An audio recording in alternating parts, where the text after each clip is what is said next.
برئیس امیر معموری اندام لجنه کار د جواتا نونرانا عراق دا کجباب الپاک راست خود گلمه دا بزرتر محصه روشا کارکران نوا عراق دا بکین او روشا خراب یعنی الدیفان آمارین سندیکا کارکران عراق بخوشی ماجه پیکری کری کار هیا تنه 150,000 دینار آورد گرد جان ده چا در باز بود برئیس امیر گلک سپاس کوین گلمه دانه چاوا دی کار بیتا کرن پریکا جواتا نونرین عراق روشا کارکرنیل عراق برف باشتر لی بید هین چاوا روشد بینه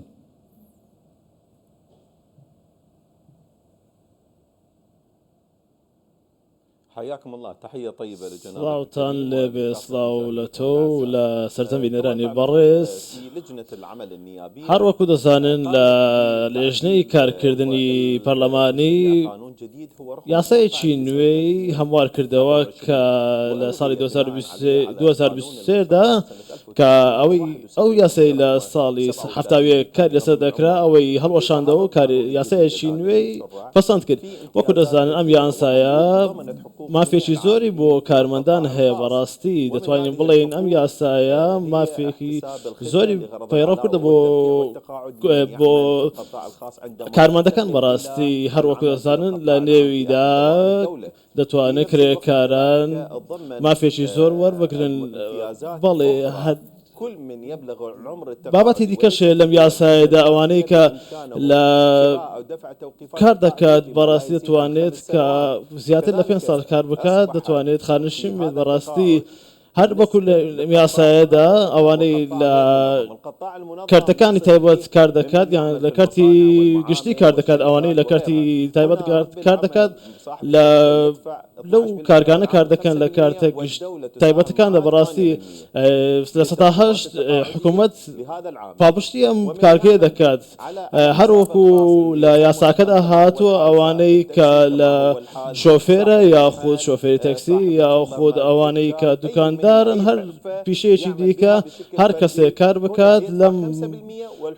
اودا كستا بينز بارد دات بحكومات دواتر حكومات بابشتي ام كاركي دكات ام كسا دكات بو خانشيمون براستي ام ياسايا جرينجا لم ياسايا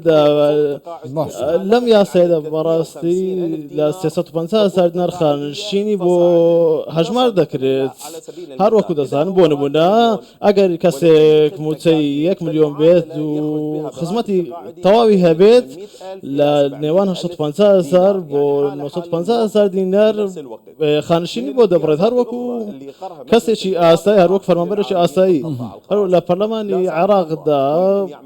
امرش هيك هر كسي لكرتي تايبا دا كار بكات كاتيك توشي روداويك دا بيت ياخد لرداويك شي كاركردن دا جاني دست دا لم ياسيد او هاتوا هر كسك جان دست يان توشي روداويك بو خانشين وردك البراستي لم ياسيد بو خويو بو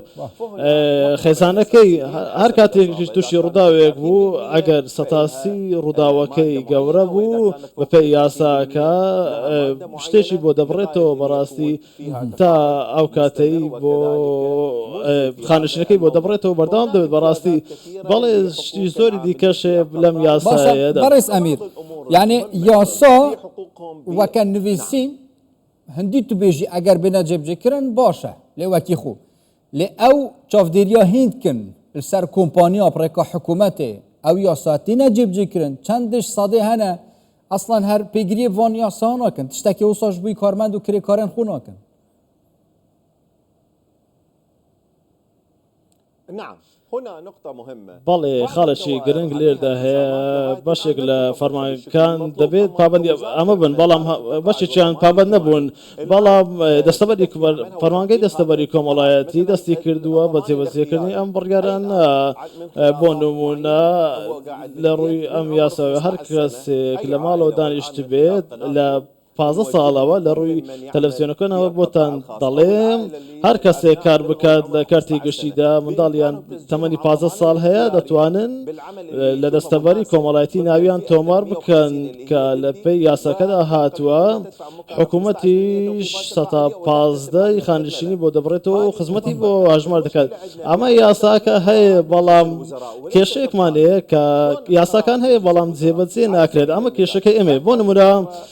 زیاتر دواتر لە چەندین جار کە کارمەندان زەویان بەسەر دابەش دەکرد بەڵام تا ئێستا ئەم زەویانە دابەش نەکراون بەڵام بە پێچەوانەوە کە زێدەڕەویشێ بەرامبەر ئەو زەویانەی کە کارمەندن و خانشین بەڕاستی ئەمە پێویستە جێبەجێ بکرا مڕیانە کێشەکەوەیە بڕیارەکە هەیە بەڵام جێبەجێ ناکرێت یاسایەکی دیکەشمان لە کاتی خۆیدا دەرهێنرا بۆ پاڵپشتیکردنی کەرتی تایبەت و ئەوانی لە کەرتی تایبەت ئیش دەکەن ئەو یاسەیە سلفەیەک بە 20 ملیۆن یاخود 30 ملیۆن یاخود 50 ملیۆن دەدات بەو کەسانەی کە پرۆژەیەکیان هەیە لەم نێوەندەدا ئەم پارەیە ئەم سلفێ دەدرێت بەم کەسا هیچ سودێکی لە بەرامبەر ناگرێت حکوومەت بەڵام تەنها ئەوە دەدات حکوومەت کە سلفەکە بەو کەرتی تایبەتە دات بۆ ئەوەی پەرە بە پیشەکەی بدات بەڕاستی باشە پرزگرێک ها ئەvەیە یاسا هەنە بەس نایەنە جێبجێکردن هین دێ چ پلانێکێ ببنە جواتۆ نەرێن عێراقی یعنی بۆش ئەڤروپێڤە و ئەو یاساین هەینی بێنە جێبجێکردن تایبەتی ژالیە کۆمپانیان و حتا ئەگەر کۆمپانیان بیانیژ بن خەڵکی بیانیان ژێ نافخۆی عێراقی لەدەف کار بکەن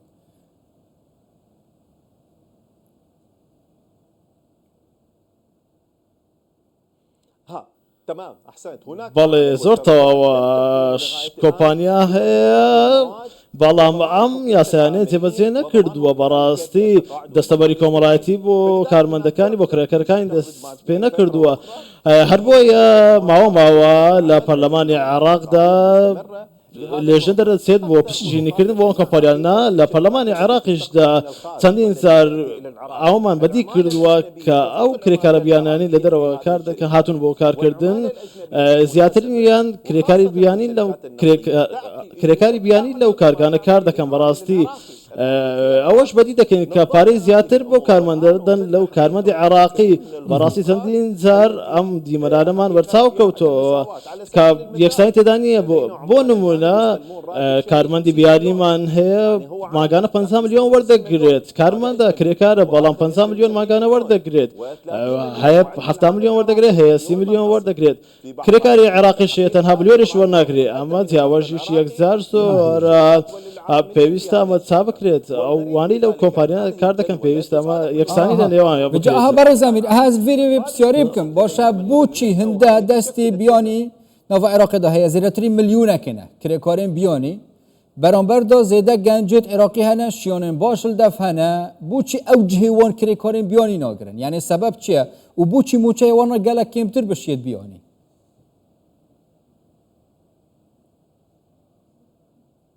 هذه المشكلتين في خصوص دخول ئەم کێشانە کۆنتڕۆڵ نەکردنی ئەم کێشێ بەڕاستی یاسا جێبەجێ نەکردن هەروەکو جەنابتان باس دەکەن ئەمانە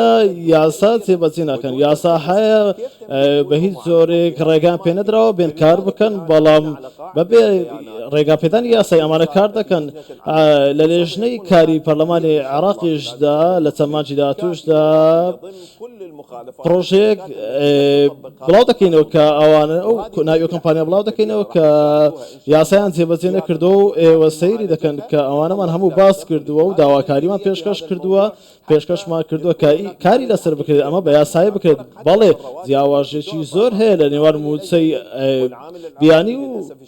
موچەی ناوخۆ بەڕاستی ئەمە زۆر جێگای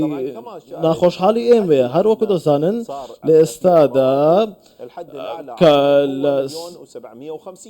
ملیۆنێک و 750,000 بەرزترین موچەیە بۆ کرێکارەکان ئەو ملیۆن و 750,000 کاتێک کرێکار وەردەگرێت کە موچەی خانشینیشی لەگەڵ وەردەگرێت دواتر ئێمەش داوا دەکەین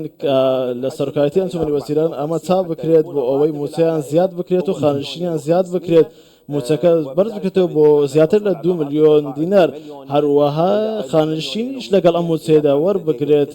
کاتێک کە خزمەتی زیاتریشی هەبێ کرێکاران لە عێراقدا کێشەکە ئەوەیە کە فەرمانگەکان یاخود ئەو کارگانی کە حکومی لە پێشتر هەبوو ئێستا نەماوە کارگە خۆماڵیەکانی نەماوە هیچ خزمەتێک بە بەرهەمی ناوخۆی عراق نەکرێت لە هیچ پارێزگایەکی عراق هەروەکو دەزانن هەناردە لە دەرەوەی عراق دەکرێت هاوردە دەکرێت بەڵام ناکرێت ئەمە بەرەو پێشەوە بین لە دەرەوە کار دێتن کاتێک لە دەرەوە ئێمە هاوردەمان کرد ئێمە بەرهەمی ناوخۆیی بە خەسار دەدەین بەڕاستی ئەمەش کێشە گەورەکەیە بۆ ئەوەی کە کێشەیەکی گەورە بۆ عێراق ڕۆ بدات ئەمەش دەبێتەوە هۆی ئەوەی کە دەستی کاریش بەڕاستی بێکار بمێنەوە. ما ممكن للدولة أن تقوم عراق حکوومەتی عراق ناتوانێت ئەوانەی کە سەرتەم دەرچوانی زانکۆ کە چەندی ملیۆن کەسن حەوان دامەزرێت بەڵام بە کارکردنی کارگەکان دەتوانێت دەستی کاری خۆماڵی زیاتر بکات بەڕاستی. گەلک سپاس بەڕێ سەمیر مەعموری ئەندامێ لژنەوە کار لە جواتۆ نەرێن عێراقی پۆیکە ڕاستەخوژ بابل هین گەلمەدەبوون سپاس بووە.